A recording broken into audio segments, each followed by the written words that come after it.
Sekandi's in and bowls to Hildreth, who pulls that away for 4 runs. That was a dismissive shot.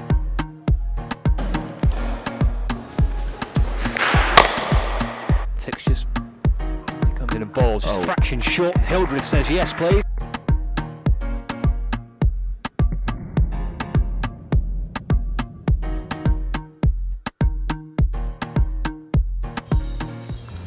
Welcome to the Cooper & Associates County Ground. I'm Steve Snell, Somerset Academy Director. Today in our series of masterclasses, we're going to be with James Hildreth, Somerset legend. He's scored over 16,000 first-class runs for Somerset, and we're going to be exploring how James goes about playing the short ball. Here is Colin McKerr, who's into Hildreth, who's pulling away very nicely. James, we're going to explore playing the short ball today. Obviously over your career, you've scored a lot of runs with the pull and the cut shot here at Taunton. Can you talk about just how much of an important tool it is in your armoury scoring runs here? Well, it's really kind of significant. I think when you break into the first team or even second team, it's an option bowlers go to quite quickly when they don't know you as a batsman. Let's see his strengths or weaknesses against the short ball.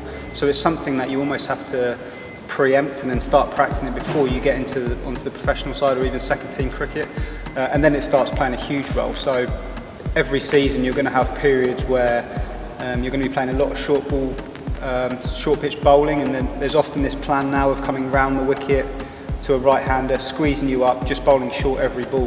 There's some really good exponents of that in county cricket, so it's massively important as part of the batsman's makeup.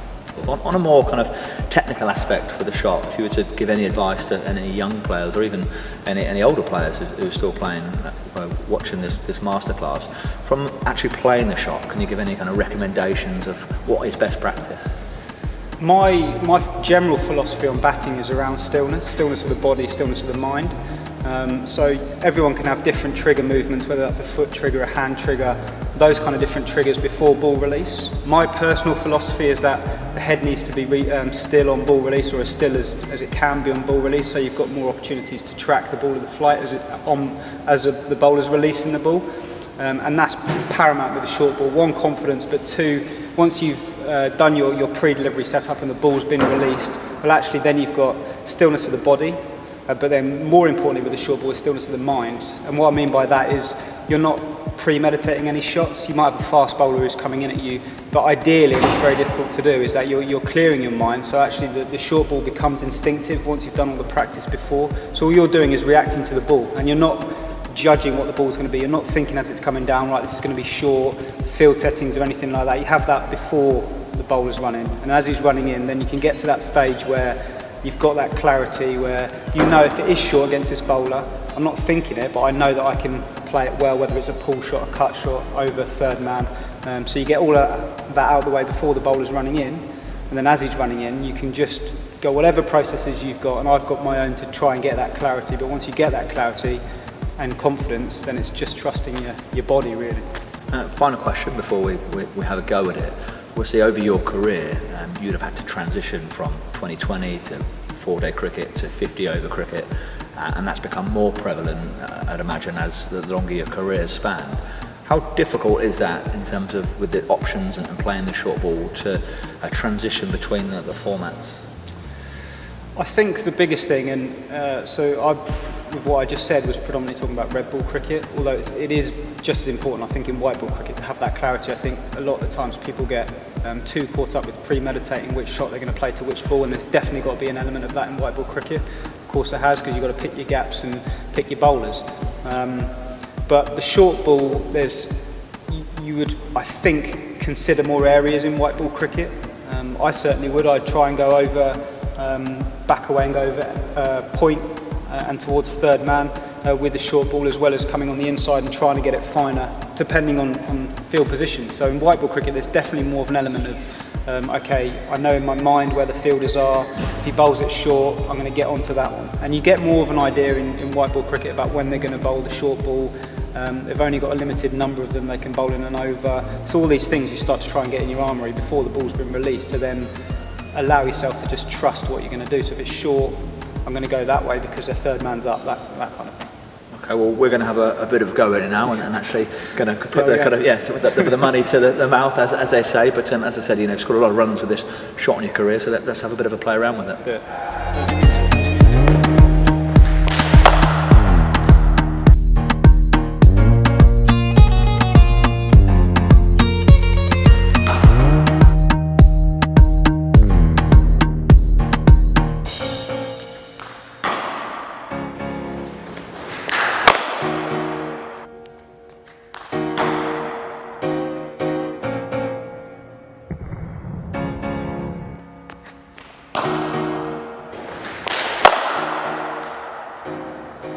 so that one obviously poor contact, but I hit it in front of square.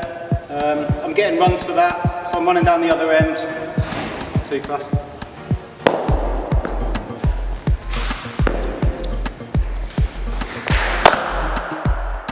Yeah, pretty happy with that. Head still.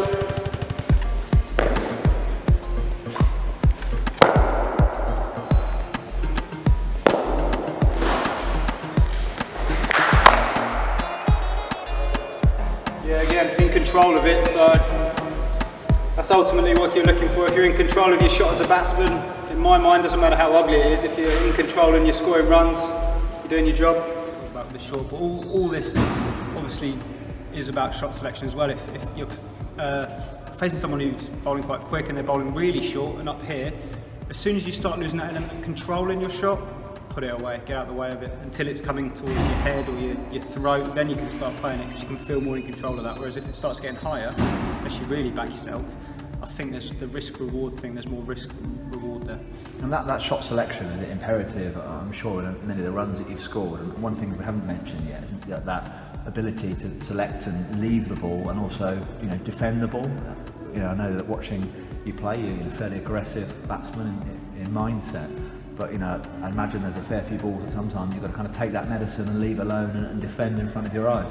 Definitely, depending on the situation of the game. I try and base my game around instinct and trusting my technique. That's not necessarily pretty at them most of the time, but it can be effective if you're scoring runs. But there's definitely times where you have to, situation of the game, you have to get stuck in, or they might have a field. The captain might come up with a plan with the field placings, which we talked about at the beginning. Where you might not have the option of playing a pull shot. It might be too risky when you're 4 or 5 down and you're trying to hold the innings together. You might have to put it away and just get hit or fend off if you've got a man in gully and try it. But that's the game, it's the beauty of the game. You've got to work out these things because it's hard. And it's certainly not easy playing a pull shot, especially when the ball's coming in this area. But it's finding and adapting your technique which best serves the team and allows you to consistently score runs.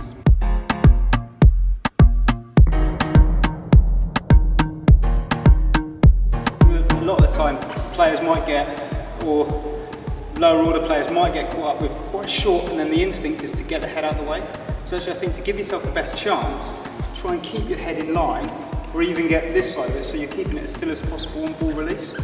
How important with that your weight doesn't get too far back, that your weight stays fairly central, fairly neutral, or even forward?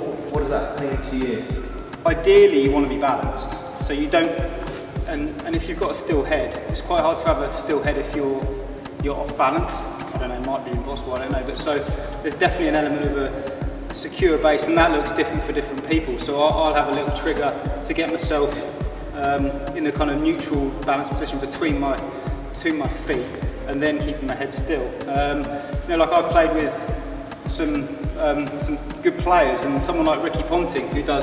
Looks to go forward, so he's got this floating front foot technique, so on ball release his foot's up, and he just talks about pivoting. And when he came to Somerset, I loved watching him in the nets because it was all instinctive, and he would be going forward towards the ball, and his head would be still when you're on contact. He'd be going for it, and he'd just pivot. And that's all he'd be thinking about. So in terms of this idea of backing across, get into line, I don't subscribe to that at all. I'm more about balancing your feet and stillness of head. And someone like Sir Alistair Cook, I think he does it brilliantly. He's more back foot, but his head is so still. He plays it so well, obviously, as we know. But then Ricky Ponting is the opposite. He goes forward or went forward, but then just pivots on his front foot. So there's different techniques for different players. But I think underpinning all that is this kind of head must stay still or at least level. So you're looking at the ball and you're not going everywhere with that initial panic, short, let's try and get somewhere. It's that short clarity, stay on it and go with it, whichever technique works for you. Thanks for watching our short ball masterclass with James Hildreth. Having a Somerset legend deliver that for us is absolute top draw. More coming where that came from. Hope to see you again soon.